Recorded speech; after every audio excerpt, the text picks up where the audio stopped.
Salut à toi, bienvenue dans cette nouvelle vidéo, j'espère que tu vas bien. Comme tu vois, je peux plus me passer de mon masque. J'ai installé le nouvel OS WTF et c'est le top. Bon, je vais pouvoir l'enlever maintenant.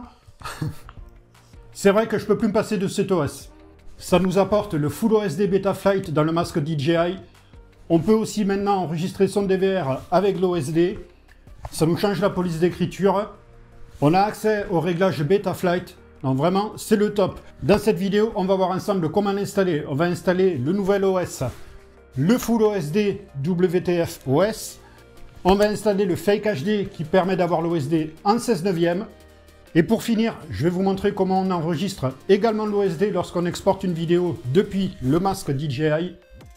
J'espère que cette vidéo va vous plaire. J'ai passé énormément de temps à la tourner parce que j'ai fait la modification en même temps que je tournais la vidéo. Donc c'est vraiment une découverte de A à Z, j'ai passé du temps, j'ai essayé de tout expliquer pas à pas et que ce soit hyper compréhensible pour tout le monde. 80% des gens qui regardent mes vidéos ne sont pas abonnés à la chaîne, pourtant c'est ce qui nous encourage, donc si ça vous plaît, n'hésitez pas à vous abonner, à mettre un petit pouce. On se retrouve tout de suite pour cette nouvelle vidéo.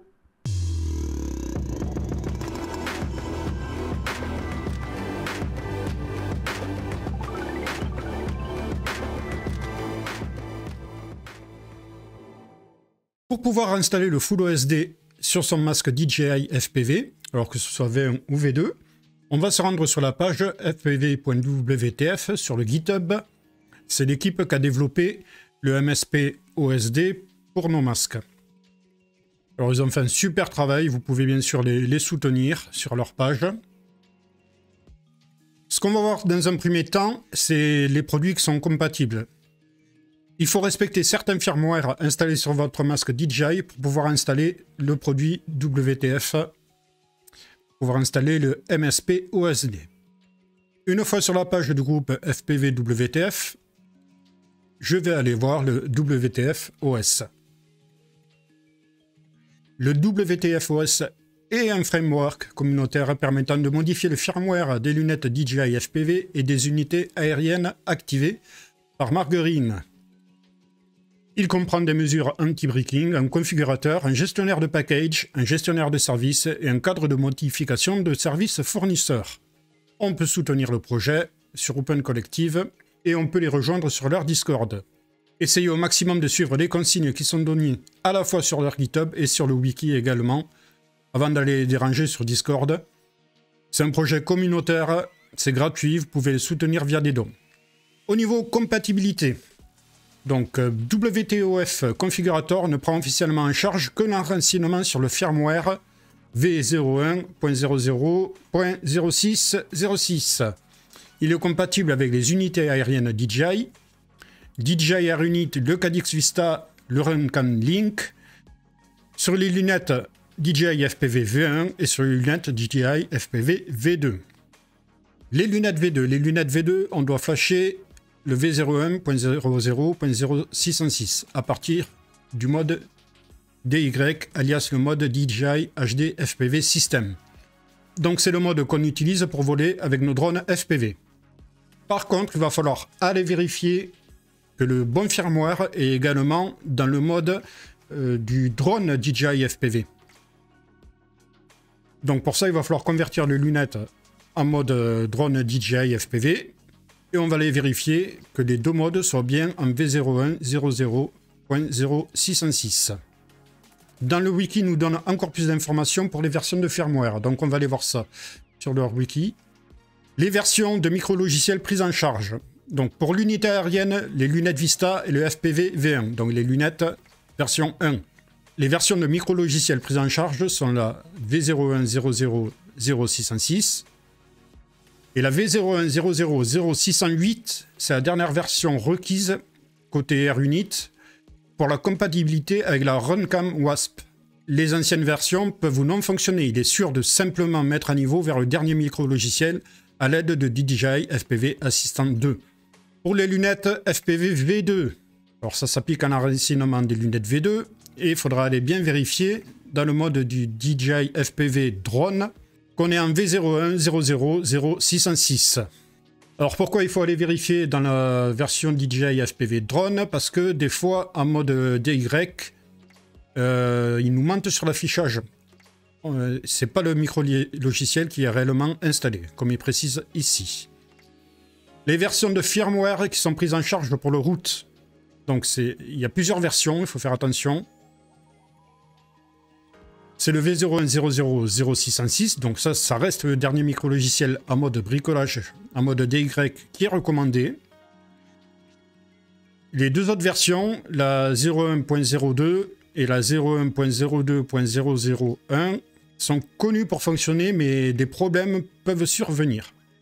Les versions de micro-logiciels rétrogradables pour l'enracinement, ça veut dire qu'on peut rétrograder en version 01.00.06.06, sont la V01, 02, 0020. Bon, c'est un petit peu compliqué. Il y a les principales versions à retenir, il vaut mieux être sur la V01 000606. Une version est rétrogradable. Par contre, il y a des versions qui ne sont pas prises en charge pour le root, donc on ne pourra pas rétrograder.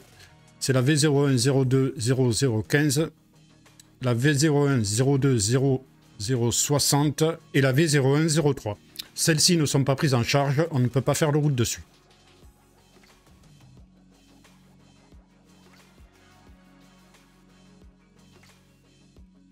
Pour les lunettes DJI 2, non pas les V2, hein, les DJI 2 et l'Airunit O3, pour l'instant, c'est en développement. Il n'y a rien qui est sorti. Bon, de toute façon, si vous faites ce route, c'est qu'en général, vous n'êtes pas équipé de ce système. Moi, je n'ai pas fait le route, hein. Je vais tout faire avec vous. Donc, si ça marche pour moi, ça devrait marcher pour vous. En premier, je vais aller vérifier les firmwares qui sont installés sur mes lunettes.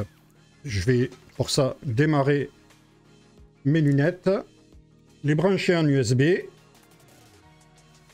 Ensuite, je me retrouve sur le DJI Assistant.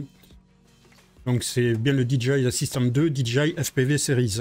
C'est celui-là qui marche pour nos lunettes. Donc, je vais aller vérifier dans mes lunettes quel firmware j'ai installé. Je suis en mode DY pour nos drones FPV de construction. Donc, moi, c'est bien le V01 00.0606. Donc, au niveau lunettes, je suis bon en DY. Je vais convertir mes lunettes en mode drone DJI FPV et je vais de nouveau vérifier la bonne version. Pour convertir mes lunettes, je vais les allumer. Je vais rentrer dans le menu. Je vais aller dans Setting. Je vais tout en bas dans Device. Et je clique sur Switch to DJI FPV. Donc ils nous disent qu'il faut rallumer les lunettes pour être converti au mode DJI FPV. Alors une fois rallumé, je suis bien dans le menu du drone DJI FPV. Je peux très bien aller vérifier les infos du firmware ici.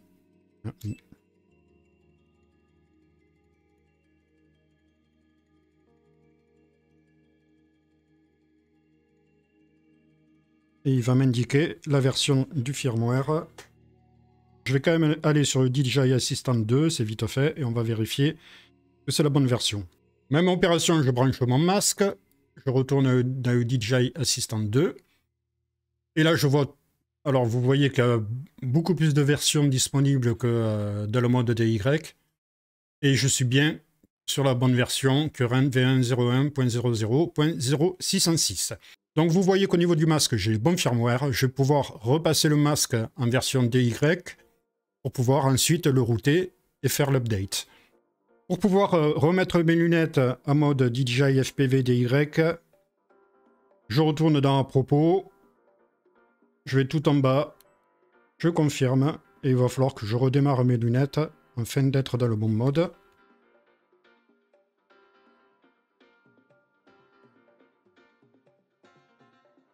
Pour associer le WTF-OS à votre Vista ou votre Airunit et votre masque, vérifiez que le Vista ou l'Airunit sont sur le bon firmware.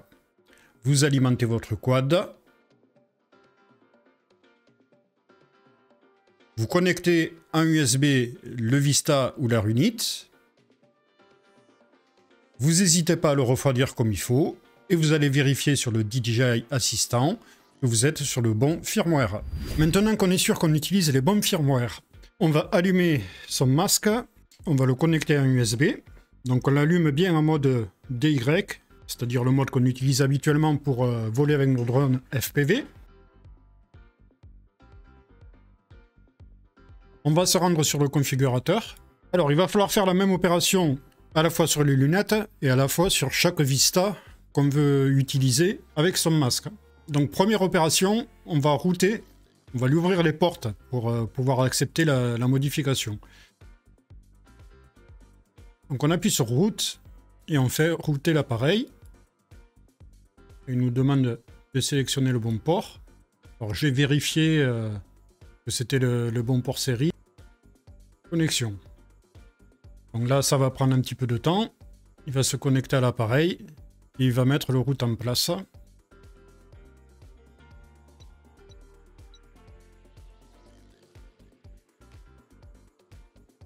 Alors c'est possible qu'il y ait une erreur. Comme là, il nous demande de redémarrer l'appareil. Ok, donc j'ai redémarré mon appareil, j'ai débranché l'USB entre-temps et rebranché. Il va retenter l'exécution de l'étape 4. Là, cette fois, c'est passé.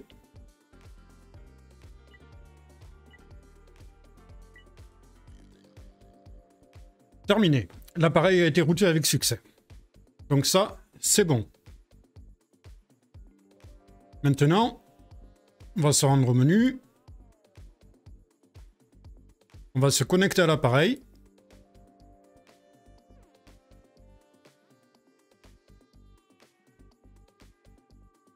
Connexion réussie à votre appareil. Et on va aller dans WTF OS pour installer l'OS. Donc installer.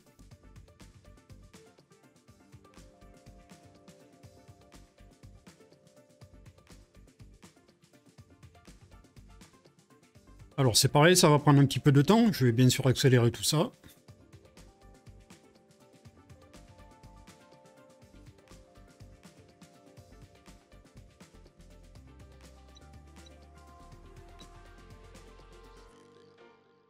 Ok, maintenant qu'il a fini d'installer, je retourne de nouveau au menu. Et on va pouvoir gérer des extensions qu'on va installer dessus. Une fois revenu sur le menu principal, on va aller dans Gestion des extensions. Et on va pouvoir installer les extensions. Alors, moi je vais mettre comme extension l'auto-record qui permet de démarrer automatiquement l'enregistrement lorsqu'il détecte un AirUnit ou un Vista.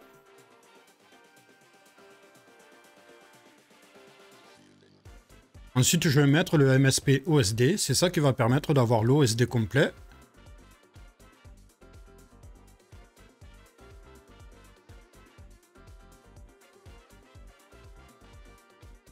Je vais aussi mettre le Quick Prevent Force Upgrade. Ça permet d'éviter qu'il se mette à jour accidentellement ou automatiquement.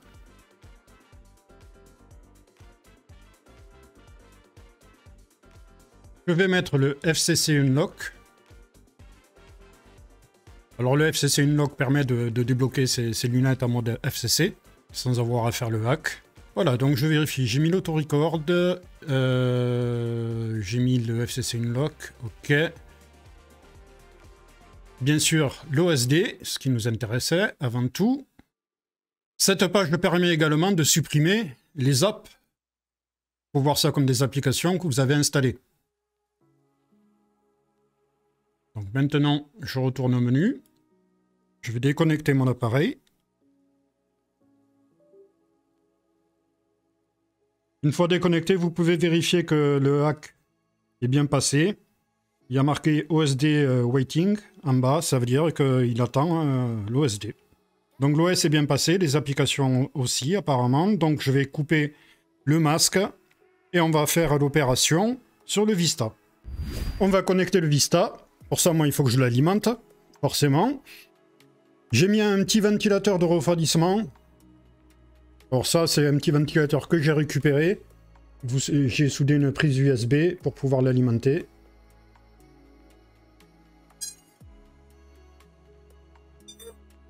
Donc j'alimente mon Vista. Bien sûr, vous faites ça avec des hélices à enlever. Sur l'ordinateur, on va faire la même opération. On va se router.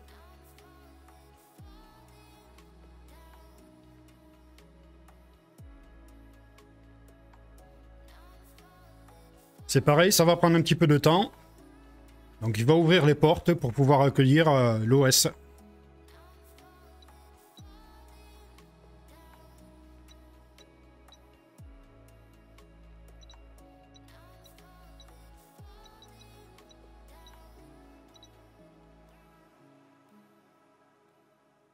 Une fois que c'est fini, on revient sur son menu principal. On va se connecter à l'appareil.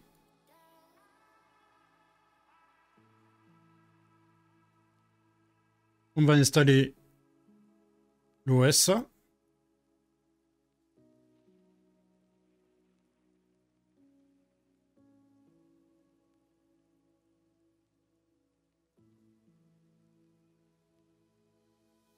Une fois fini, on revient sur le menu. Une fois revenu au menu, on va aller dans Gestion des extensions. On va installer l'OSD, le FCC Unlock. Maintenant, l'installation est terminée. Je reviens dans le menu principal et je vais déconnecter mon appareil pour l'instant. Je vous précise que si vous avez besoin donc de supprimer des extensions que vous ne voulez plus, vous allez dans Gestion des extensions. Également, si vous souhaitez ne pas passer par le WTFOS, lorsque vous démarrez le masque, vous appuyez en même temps sur le bouton Bind et ça va permettre l'effacement du WTFOS ou un diagnostic, comme c'est marqué. La prochaine étape, ce sera sur Betaflight. Avant d'aller sur Betaflight, il y a 3 lignes de commande à récupérer. Pour les récupérer, je suis allé dans le wiki. Dans le menu Setting Up MSP OSD with Betaflight, il nous donne les commandes qu'on doit rentrer dans le CLI. Donc une première commande qui va activer le mode MSP, une deuxième commande pour la configuration du port de l'UART. Donc il faudra vérifier votre UART, à savoir qu'il faut décaler le numéro de l'UART. Par exemple, si votre Vista est connecté sur l'UART 1, il faudra y attribuer le chiffre 0. Parce qu'en fait, ils partent de 0, 1, 2, 3, etc. Donc si par exemple il est sur l'UART 3, ce sera le chiffre 2 qu'il faudra remplacer à la fin. Donc moi je me suis collé dans le bloc-notes les commandes et on va aller se connecter à Betaflight. Une fois Betaflight ouverte, on va aller voir les ports utilisés. Donc moi, la configuration MSP, c'est le port numéro 2. Je reprends mes lignes de commande. Donc il faudra que je copie-colle ces lignes de commande. L'UART à attribuer, moi, c'est l'UART numéro 2. Mais comme je vous ai dit, on décale d'un UART. En fait, eux, ils partent de 0, 1, 2, 3, 4, etc. En fait, ça, ce serait l'UART 1, l'UART 2, l'UART 3, etc. Donc moi, c'est l'UART 2, il va falloir que je mette le chiffre 1. J'efface ça. Je mets le chiffre numéro 1. Je vais copier les lignes de commande. On va dans le CLI. On colle. Entrée. Et on fait un save.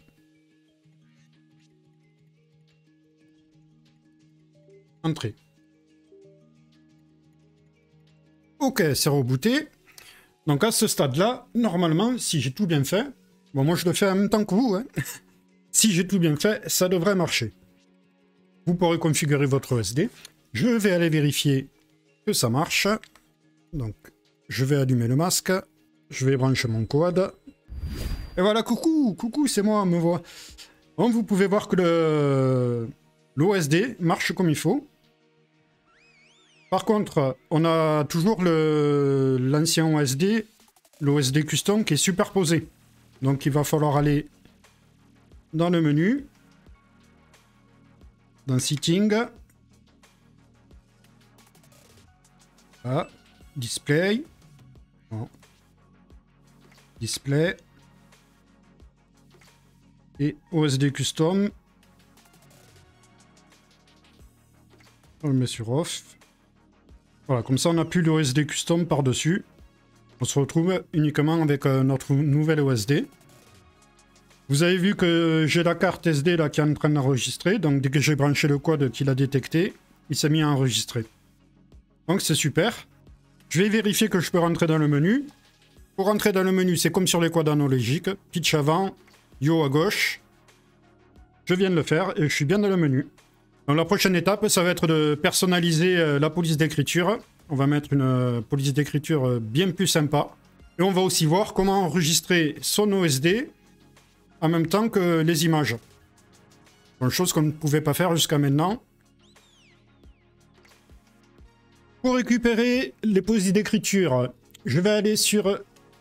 toujours sur le GitHub de WTF.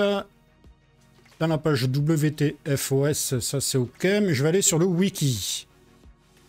Sur le wiki, on va revenir à Setting Up MSD. Et là, donc là j'avais les lignes de commande que j'ai rentrées. Et on peut récupérer des polices d'écriture ici. Ils seront également disponibles si vous êtes sur ArduPilote ou Inav. Donc, là, on a les polices d'écriture pour Betaflight. On va prendre la dernière version. Voilà, j'ai le choix entre celle-ci. Ok. D'accord. Bon, moi, ce que je voudrais, c'est les contrastés, qui sont vraiment sympas. Okay. Et on va télécharger les 4 éléments.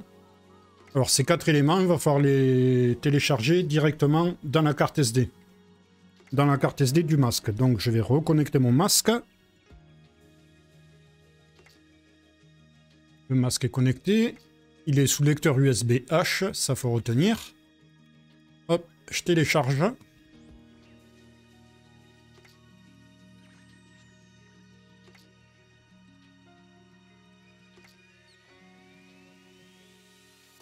Et je vais extraire les polices d'écriture directement à la racine de ma carte USB du masque.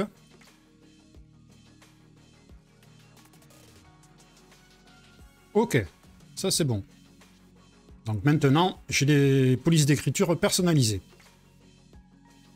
Voilà, j'ai les polices d'écriture qui sont installées dans le masque. Et vous voyez, elles s'affichent à l'écran. Ou bien sûr que j'organise mon OSD, c'est un petit peu le bordel, c'est vachement resserré. Mais il y a également une autre manip, c'est le Fake HD. Ça, je vais vous montrer comment on fait. Il faut rentrer des lignes de commande qui permettent d'écarter les écritures, justement. Pour compléter l'OSD, on va installer Fake HD. Fake HD, en fait, va étendre l'affichage de l'OSD. Au lieu d'avoir des colonnes recentrées, ça va faire un Fake HD, un format 16/9, où ça va étendre l'OSD. Alors, pour l'installer, c'est assez simple. Il va falloir aller dans le CLI de l'OS. Et on va rentrer des lignes de code. Les lignes de code à rentrer sont ici. Je me les suis notées dans mon petit bloc-notes, dans Fake HD. On va aller les rentrer tout de suite. Donc pour ça, il faut revenir dans son configurateur. On connecte de nouveau ses lunettes. Donc il est connecté. Le CLI, vous l'avez ici. Dans le CLI, on va rentrer les lignes de code.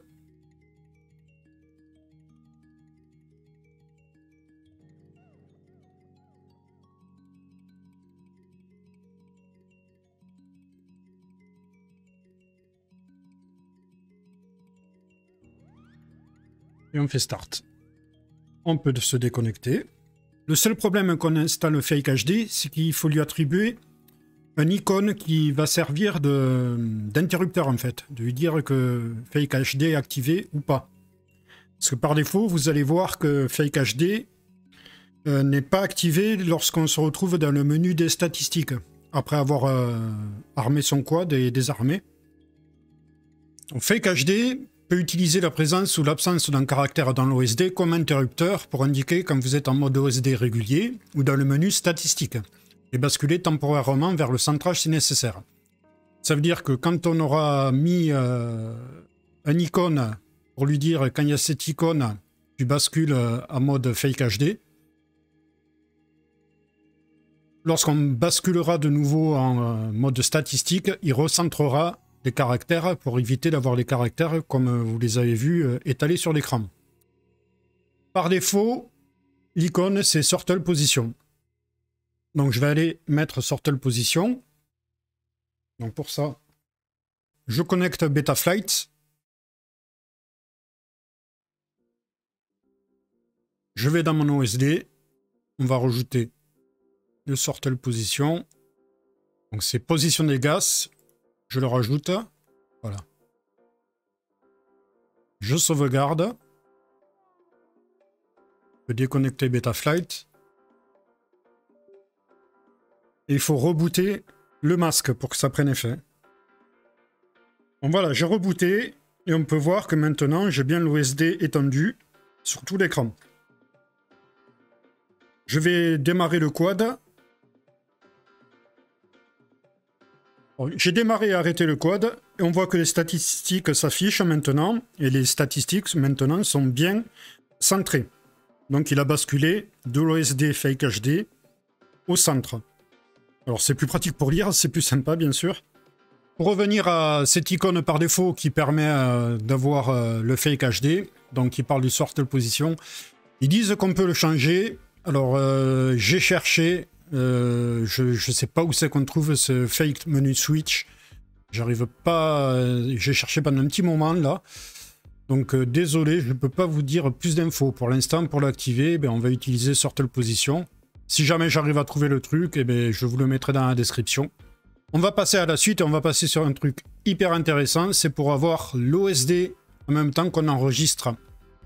Pour avoir son OSD enregistré en même temps que les vidéos, donc pour enregistrer son OSD, j'ai trouvé ça sur le Discord de WTFOS. Donc ça vaut le coup de s'inscrire au Discord. Il nous poste les petites futures, etc. C'est Knifa qui a développé une page supplémentaire. On ouvre la page supplémentaire.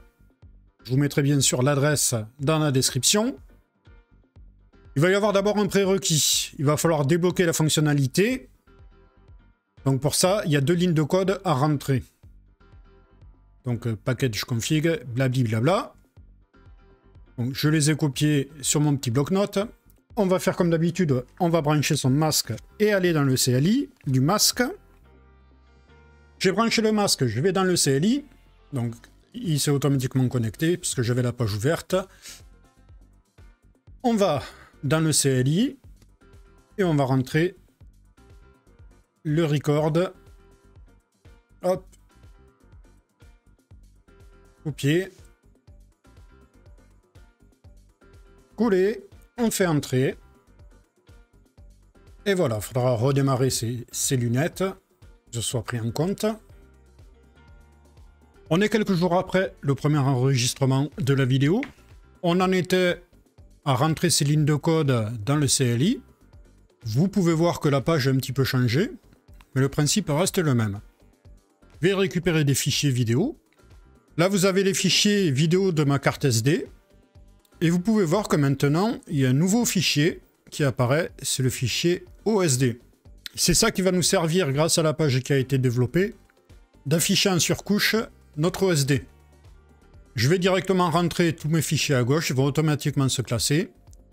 Je voudrais enregistrer la numéro 14. Donc je vais prendre tout ce qui concerne la numéro 14. Je la glisse. Automatiquement, les bons fichiers se sont mis à leur place. Je vais récupérer également les polices d'écriture. Les polices d'écriture, c'est les polices d'écriture qu'on a mis pour son OS. Elles sont automatiquement enregistrées dans votre masque, donc vous pouvez les récupérer ou vous faites un petit fichier sur votre ordinateur. Pareil, je sélectionne les 4 et je les glisse. Elles se calent automatiquement. On fait Start. On choisit la destination de son fichier. Je vais le mettre sur le bureau. Et c'est parti. Le logiciel va travailler pour vous automatiquement. Il va faire un rendu avec votre OSD par-dessus. On se retrouve à la fin pour vous montrer ce que ça donne. Une fois le processus terminé, vous pouvez fermer votre page et votre vidéo est automatiquement enregistrée. Cette vidéo est à présent terminée, j'espère qu'elle vous aura plu et surtout qu'elle va vous servir.